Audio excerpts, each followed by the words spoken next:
out now. We're ready to jump because the rhythm is jumping, jump session. The rhythm is jumping, jump session. The rhythm is jumping, jump session. The rhythm is jumping, jump session. Bon alors Malili, est-ce que tu peux me dire ce qui se passe présentement parlant? Alors c'est très simple, nous sommes à Toro, après avoir fait 4 heures de bus dans un bus tout pourri avec une route toute pourrie. Nous arrivons dans un petit bled et nous nous rendons compte que nous n'avons que 500 bolivianos et des brouettes.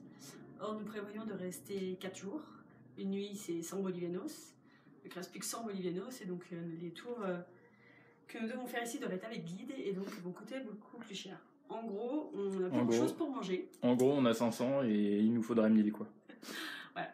Et il n'y a pas de distributeur, voilà, c'est compliqué. On peut éventuellement changer de l'argent, mais il y a un taux qui dépasse l'entendement. Donc nous allons essayer de nous faire à manger le plus cheap possible.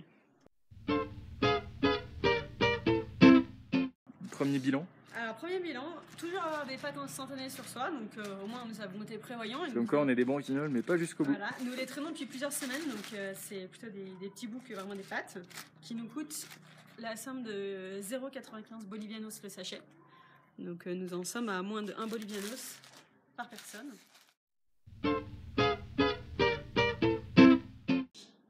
Bon alors des pâtes toutes seules, on s'est dit que c'était un peu léger. Du coup on est parti Il faut des légumes.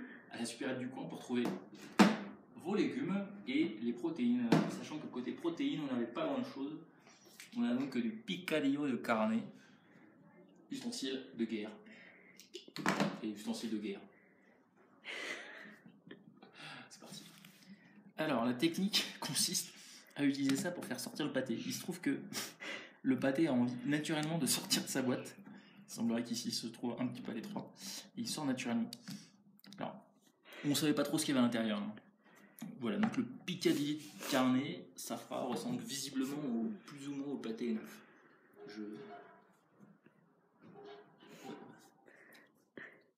Tu goûtes? Il a plus ou moins le goût du pâté neuf. Mais bon, c'est des protéines.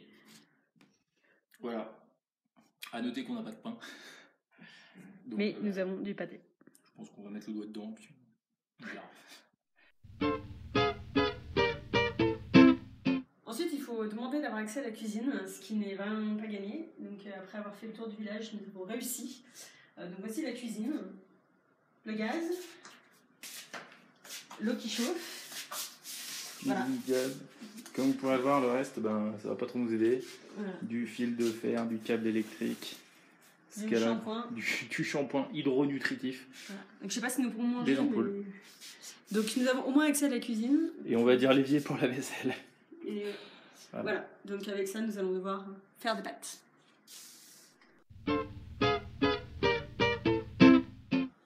Donc là, nous avons deux théories. Ma théorie qui est qu'il faut mieux mettre les tomates, les pâtes et ensuite l'eau pour que ça chauffe et ensuite enlever l'eau. Et la théorie de Guersu qui est il vaut mieux faire les pâtes et ensuite rajouter les tomates. Donc nous allons tester les deux pour savoir quelle est la meilleure option. Donc moi, j'ai tout mis et je vais rajouter l'eau.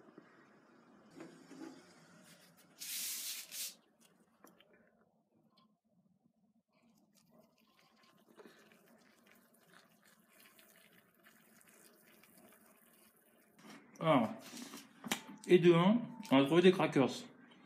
Donc on fait des tartines de pâté. Et de 2, pendant ce temps-là, Lily, Je fais un deuxième round d'eau chaude elle tape la tambouille par terre. pour que ça chauffe. Autant vous dire que ce qui est à côté de l'assiette, c'est bien des pâtes.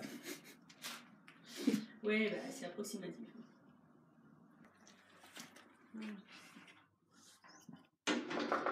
Miam, miam, miam, miam. Mademoiselle Vitou, vous le sentez comment pour l'instant? Franchement, je pense qu'on est prêt pour Top Chef. En fait, on fait un mélange de Top Chef et de Pékin Express. Ça s'appelle Pékin Chef ou Top Express. C'est plutôt Top Express.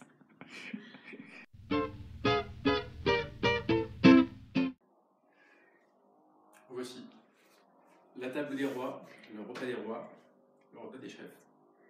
On se régaler. Pour pas cher. Bon appétit. Bon appétit. Look out now, we're ready to jump because